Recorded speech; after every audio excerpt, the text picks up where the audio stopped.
Today I'm covering a very real topic called From Rocky Road to Rocket Ship: How to Transform Research into a Strategic Powerhouse. This talk is primarily going to speak to research professionals, including research ops, but UXDs and product folk, don't fear, you'll get a lot out of it too. The content is highly transferable. So we're going to start with the story. In 2019, if I can get, here we go. In 2019, I was visiting one of my favorite cities, New York City, and I came across this window design. The future has no format. It stuck with me because the concept is so empowering. Through pandemics, politics, and economic upheaval, it's been a heavy few years, I'm sure you'll agree. It's helpful to hold on to the notion that we create our futures. To put this in the context of research, depending on how long you've been in the field, to some extent, we participated, like it or not, in creating the current research experience. And we can participate in building the future research experience for ourselves, our organizations, and for future research generations. We have a legacy to leave, which is pretty empowering. On that note, I like to think that I'm working within a generational framework. There are the Gen 1s. I'm standing on their shoulders, the people of the past who paved the way for research to thrive. And boy, did it thrive, and we'll look at that in a moment. Then there's the Gen 2s of the present. That's us. We are laying the groundwork for the Gen 3s, the research professionals of the future, say 10 to 15 years from now and well beyond. So the question is, I think this is a very cool question, what do we want future research professionals to inherit from us? I'm going to purposefully leave that question hanging for you to ponder today and hopefully in the next few weeks, and perhaps answer by the end of this talk. For now, we're going to switch direction and look at the current mood in research, to look at us. Because without a purposeful shift, the present tends to predict where we're going next, and the current mood isn't great. Around 7 months ago, I rolled up my LinkedIn sleeves and put together a poll asking, what best describes your mood about the research profession? As you can see, only 11% of 261 people at that time, at least, were optimistic about the future of research. This week, I did another temperature check in preparation for this talk, and the mood isn't vastly different. This poll is live right now, so you can use the QR code to vote. Of course, I've biased you because you've had a sneak peek at the results, but that's okay. This isn't hard science. 7 months ago, I hypothesized that the optimistic 11, or now 14%, in fact, on the latest polls, it's 14%, were based in the UK or Europe, which seemed to have weathered the economic storms pretty well, at least relative to other parts of the world. Or I thought perhaps they work for so-called non-tech companies investing heavily in digital transformation. Think financial institutions, news outlets, and insurance companies. These days, I'm not so sure about either of those statements, and I would need to do much more than another LinkedIn poll to unpack it. But whatever the split, full-blown optimism clearly doesn't represent the majority. The thing is, if we were to build or rebuild the future of research, to own the future format of research, we would need optimism and vision. We need a mission.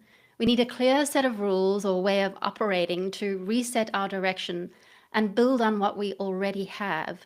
And we actually have a lot to work with that might be missed. Which leads me to my next point, and I'll illustrate it with a completely rubbish model. You might be wondering, what is this rubbish model? Well, it is the Gartner's hype cycle. It claims to represent the phases in which new technologies mature. It's highly criticized, totally unscientific and unproven, and it's not meant to represent disciplines at all. Perhaps AI will follow its curves, we'll see. Yet it's uncannily useful in illustrating the journey that the research profession has taken over the past 15 years. Pretend for a moment that I'm Back to the Future's Marty McFly in my DeLorean DMC-12, and I literally take you back 15 years to 2010. Think back, where were you? The last time I did this talk, someone said I was still at school, and maybe that was you too. But assuming you worked in research or in UX in general, what did the profession look like? What were your career prospects? What was the scope of your role? It's likely it was pretty simple. In the context of research in the hype cycle, we were at the very start of 15 years of rapid and radical growth and innovation. At this point in time, if I told you that within 15 years, hundreds of companies worldwide would have research teams numbering into the tens and even dozens. Perhaps this is less true in Europe, but it's certainly true in the US. A fast emerging discipline called research ops was helping them deliver even more impact. A proliferation of purpose-built tools was available to meet your every technological and methodological need. We were grappling with artificial intelligence, the bounds of automated knowledge for real. And there was broad agreement across disciplines that research is a must to deliver excellence. So much so that hundreds and even thousands of non-researchers want to do research themselves. If I had said all this, you would have gasped in anticipation. It is an incredible story of growth. It's as if we rode the steep incline from the hype cycle's innovation trigger to the peak of inflated expectations, circa 2022, you'll remember it, and landed with a thump in a trough of disillusionment. Here's the trough in real time. But I don't think we're in a trough at all. And perhaps we're slowly rising up to the plateau of productivity per the hype cycle. It sounds rather nice, right? A little bit more stable. I think we're at an intersection. We have all sorts of amazing directions to take and choices to make.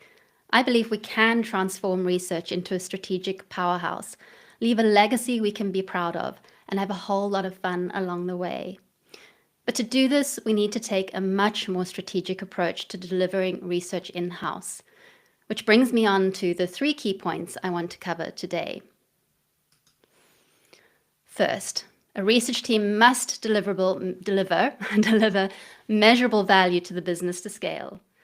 Second, operations is not optional, part of this growth.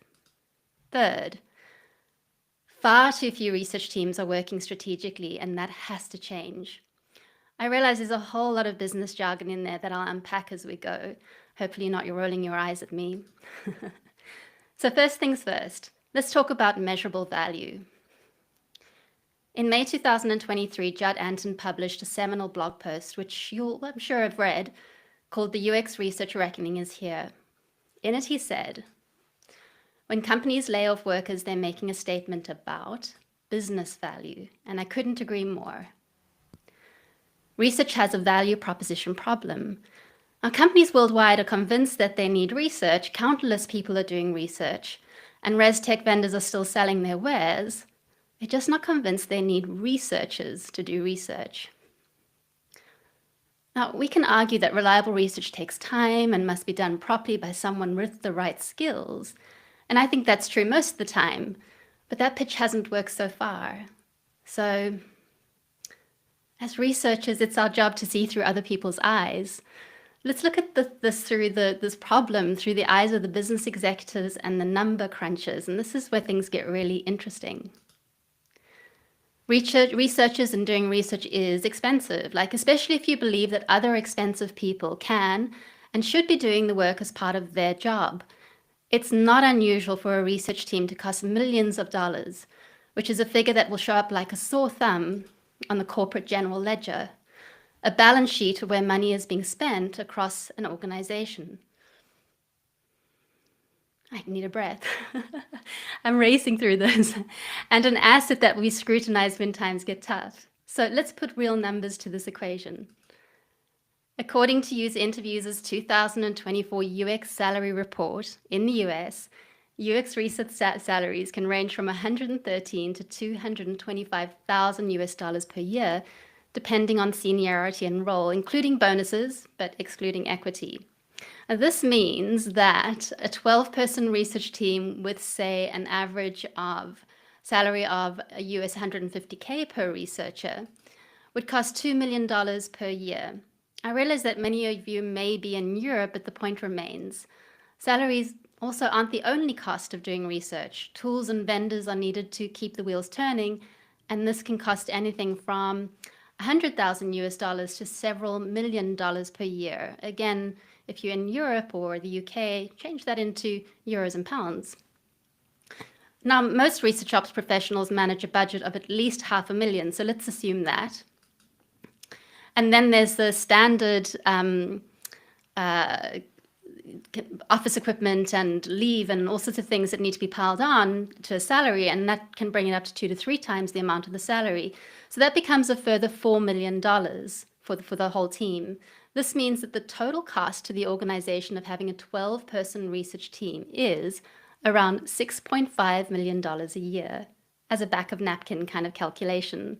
Now, this doesn't sound like a lot when a company's annual revenue is in the billions of dollars, but if each of those researchers is only delivering value unidirectionally to a single stakeholder at a total cost to the business of around $550,000 a year, hope you're keeping up with me, or perhaps several researchers are delivering research insights to more senior stakeholders at a total cost of $1,650,000 per year.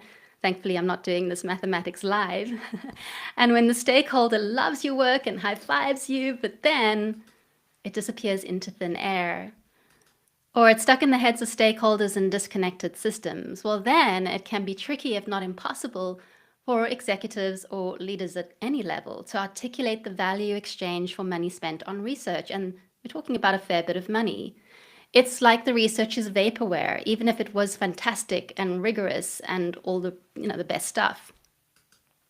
As Judd said, when companies lay off workers, they're making a statement about business value. And I would add they're making a statement about the fact that the business value is not perceivable, it's not measurable, it can't be seen even if it is there. So if you're a research leader, you should know without a moment's hesitation how much your team is costing the company. The same can be said if you're a design or a product leader or an engineering leader. And you should have a strategy in place that makes sure that the people who make the big ticket decisions experience your value firsthand.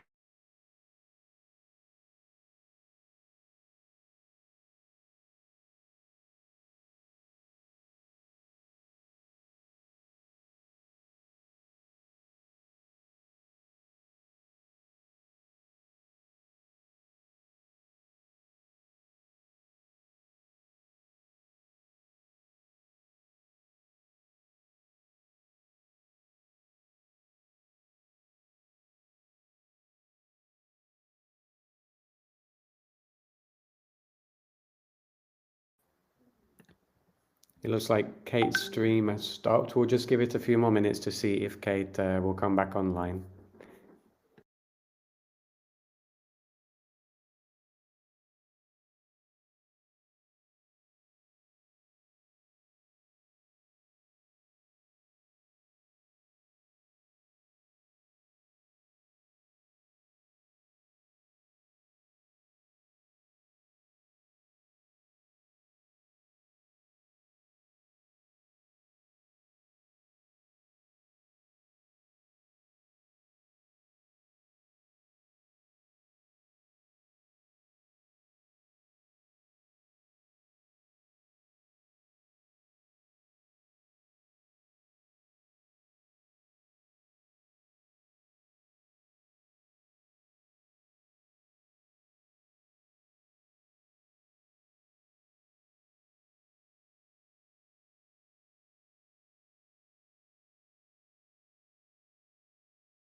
I'm enjoying all the jokes in the in the chat. Thankfully, I do have a backup. I do have a backup. Kate did send us a recorded version, so I've just been trying to find exactly where she got up to in this video. So I'm going to share my screen, and at least in the meantime, we can finish the rest of this great talk that Kate had prepared. So just one moment while I set this up.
And can articulate or point at how research has supported the company's growth. Which begs the question, how do you define and deliver value as a research practice? I cover a lot of this in my book, Research That Scales. Many researchers' answer to this is to try to tie research to profits, which is a wild goose chase, I think, or to hire more researchers to do more research or more nuanced types of research. But doing more research, no matter the kind or veracity of the research, is not a guarantee that you will deliver more value. It is a guarantee that you will increase your costs, not a guarantee that you'll deliver more value in excess of your costs. And if you throw a research ops person in there to try and make your researchers' work less administrative or more efficient, you'll simply make research look even more expensive. So that's a lot of problems, but what is the answer? You know that saying, if you've got a hammer, can start to look like a nail? Or if you've got a screwdriver, everything can start to look like a screw. If you're a researcher, you might want to fix everything by doing more research. If you're an operations person, you'll want to fix everything by building more systems. And a designer will want to design, and so on. I think we need to do all of these types of things working together. I believe that research can be a skyscraper discipline, one that dominates the corporate landscape. But you can't build a skyscraper with just a screwdriver, no matter how amazing that screwdriver is. 15 years ago, it could be argued that doing research was the only tool we had to grow research and deliver value. But now we have a whole amazing toolbox of resources to leverage, sophisticated options that simply didn't exist 15 years ago. We have countless types of methodologies to choose from. There are researchers who specialize in certain things, from quant to ethnographic research to usability testing. All sorts of people across the organization who want to do research, designers, PMs, and more can be leveraged. Oodles of tools and technologies to choose from, including AI. The fast evolving discipline of research ops is here to help. All sorts of knowledge, skills, and librarians to education designers and communications experts to choose from. Tons of vendors, agencies, and advisors like me. And most important of all, there's a belief in the importance of research. You couldn't have said any of that 15 years ago. We are literally overwhelmed with wealth. But to make the most of all of this wealth, there is a critical mindset shift that needs to happen. In the sales world, they have the term USP, a unique selling proposition or selling point. As a UX research expert, you have the unique ability not only to do more and more research or to hire more people to do more research, but to create unique pathways that enable the right people across the organization to access the insights they need to make decisions that are profitable for the business. Leading this kind of team is a completely different value proposition to offer the business compared to running a research team that does research. Sure, your team will include highly skilled researchers and likely plenty of them, but it will need to include all sorts of other skills too. I'm not saying that rigorous research done by research is not a brilliant thing, but you don't always need a limo to get from A to B. Sometimes walking is just fine, or a bicycle, or the bus, or an Uber. The work of a research leader is to decide when each type of methodology, tool, person, or rigor is used to answer which questions for whom. In other words, you'll need to decide how you're going to operate, which brings me to point 2. Operations is not optional. Okay, what does that mean?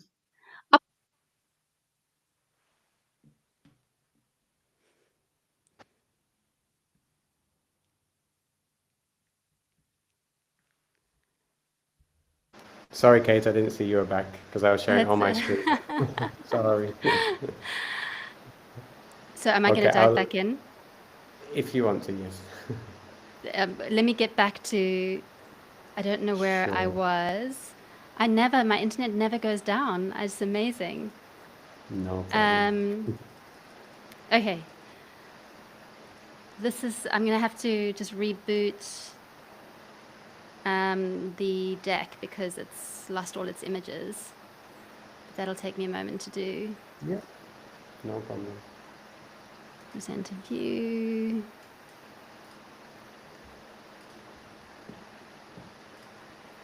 Okay.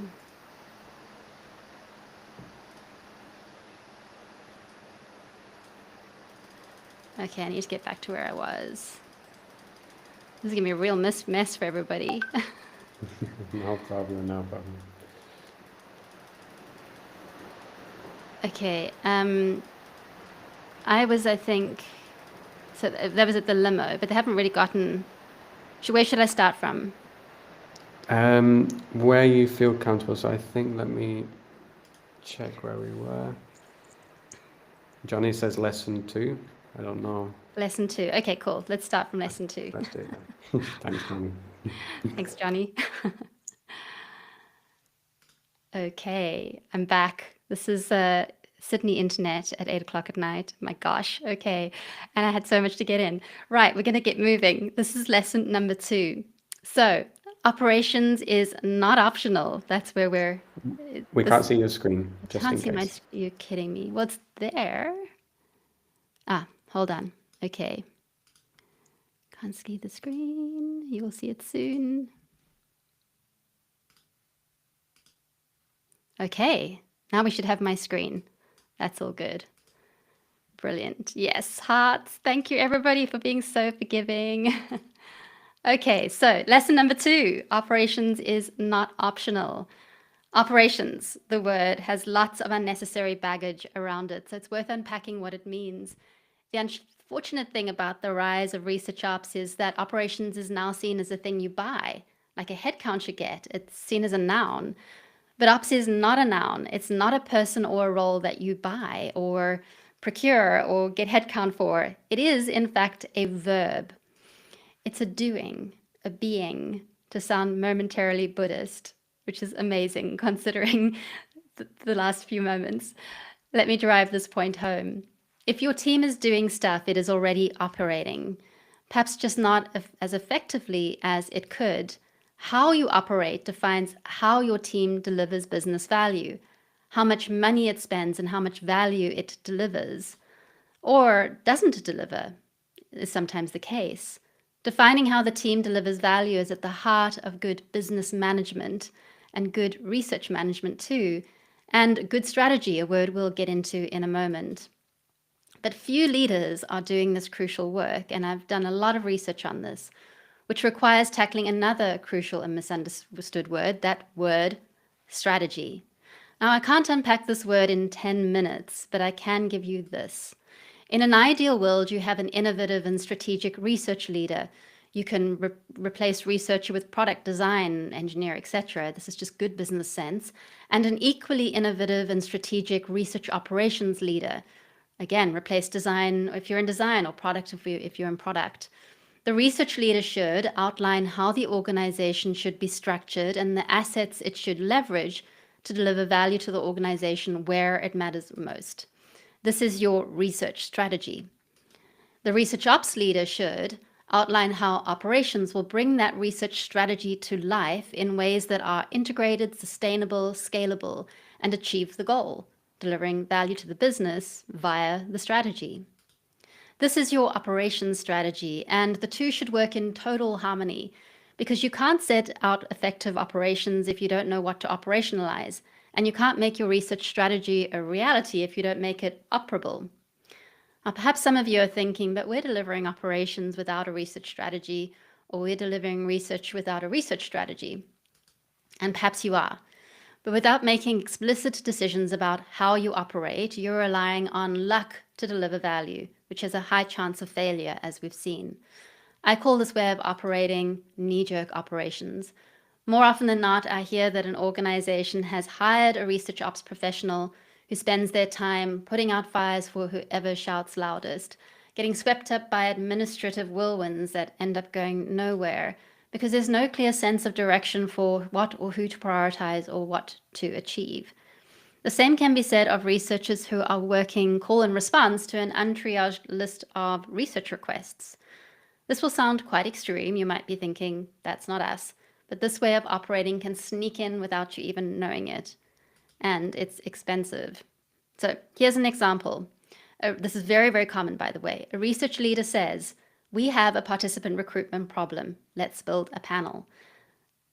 Some people think this reaches a strategic priority, but it's way too vague for that. So a research ops professional builds a panel with lots of participants in it, but it's a lot of work to build and maintain. It doesn't hit the nail on the head for anyone, really, and its accuracy and value quickly degrade, and it's expensive. I speak from experience. Here's a second example. A research leader says we should do more with our research outputs. Let's build a library. The research ops professional builds a library with everything in it, but the library doesn't function fantastically, it takes a lot to maintain, and any value it delivers quickly degrades. Plus, the tool chosen to house it is expensive. This is like designing a spork and expecting an excellent dining experience for everyone from Michelin-star diners or CEOs to hikers or junior designers. By trying to do everything, a spork fails at almost all of them, unless you're on a hiking trip. A spork works in this context because it's specifically designed for that context. Which brings me to my final point, number 3. To deliver business value, you must work to a specific and measurable strategy. But strategy is a word that also has a lot of baggage. Put simply, it is a practical and prioritized plan. The simpler and more specific it is, the better. And the more prioritized it is, the better. A maximum of 3 or 4 priorities.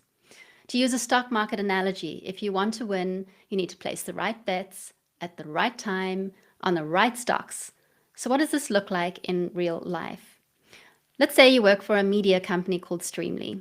The CEO has shared a priority that research can really wrap its arms around. Streamly wants to expand their ad revenue with daytime TV watchers. Now, this could be retired people like this guy, let's call him Joe, but also people who are out of work, parents, students, night shift workers, people who are ill, or people who are on holiday. They could be daytime TV watchers. You know that your job is to help the right people access the insights they need to make profitable decisions and give them pathways to easily do that. In this instance, about daytime television watchers. As a research leader, you need to decide who the right people are, the pace, scope, and requirements of profitable decisions, all related to daytime television watchers. In essence, you're designing a solution to meet a specific set of requirements. There's nothing general about it. You look in your toolbox and decide on the tools that might best meet the need. Perhaps you prioritize 3 research methodologies: field research, diary studies, and quantitative research. Now, that's not to say that other methodologies won't be used ever, but these will get priority funding and attention. Now, these methodologies predicate the types of skills you might prioritize when you're hiring, how and when to leverage people who do research, the participant requirement capabilities you need to engage this particular audience. Perhaps you build a specific category in the library for this content and communications suited to the audience. You build relationships with internal stakeholders who can... Someone in the feed. You build relationships with internal stakeholders who can help consolidate existing internal knowledge and external knowledge and more. Now, the eagle-eyed of you will see that there is a mix of research practice and operational decisions in here. Again, what you do and how you do it are inseparable. So let's see how a conversation between a research leader and a research ops professional will change. The research leader says, we need to get excellent at recruiting daytime television watchers for this kind of research, these kinds of researchers or people who do research, and these kinds of audiences. And ideally, they will count how many of each thing so they get a sense of scale. The research ops professional then builds a cohesive research system to support this very particular goal. It is not a spork. Of course, their strategy will be vastly more detailed than what you see here, but you get the point. Based on these specifics, together research leaderships and operations build an insights generating engine tuned to the topic of daytime television watchers, parts of which can be repurposed to support other initiatives later on. Now, instead of a researcher only giving a stakeholder value or two stakeholders value and then it disappears into thin air, you've built an engine including highly skilled researchers, a library, a panel, etc., all specifically designed to help the organization achieve one of its most important goals. The engine still gives middle management value, but it also delivers lasting and perceivable, point-atable value to the billion-dollar decision makers in the company. So when the economic crunch comes, and it always will, they say every 7 years, you don't look like millions of dollars that turned into vaporware. And as your practice becomes more systematized, you become even more nimble and efficient at putting together custom and cost-effective insights engines that deliver even more bang for buck across an ever wider range of possibilities. This is not the plateau of productivity, but something far greater. In closing, we are here. I believe you can transform research into a skyscraper discipline within the next 5 years. And to achieve this, you'll need a shift in these numbers. Hopefully, if we get that right, we can shift these numbers upwards so that instead of 15% optimistic, we have 90% or 85% optimistic at least about the industry and where we are. Do the maths and the operational and strategic work to make sure you're delivering perceivable business value. This is really, really critical because others are doing the maths around you. Know that designing how you operate is not optional. You have to do it. It is part of the job of building a really compelling and valuable research practice or design practice or product practice. And you must be specific about the what, who, when, and how to deliver value. In other words, you must have a specific and measurable strategy. Thank you for listening. Thank you for putting up with blips and beeps and drops and all sorts of things. My name is Katey Towsey. I'm a strategic advisor and I'm the author of Research That Scales. I have a note to say it's on Rosenfeld Media or Amazon. This year I'm running masterclass, or next year rather, I'm running masterclasses in the USA. So keep an eye out for that on my Substack and on LinkedIn as well. And you can scan the QR code to find out more. That'll take you to my website. Thank you very much.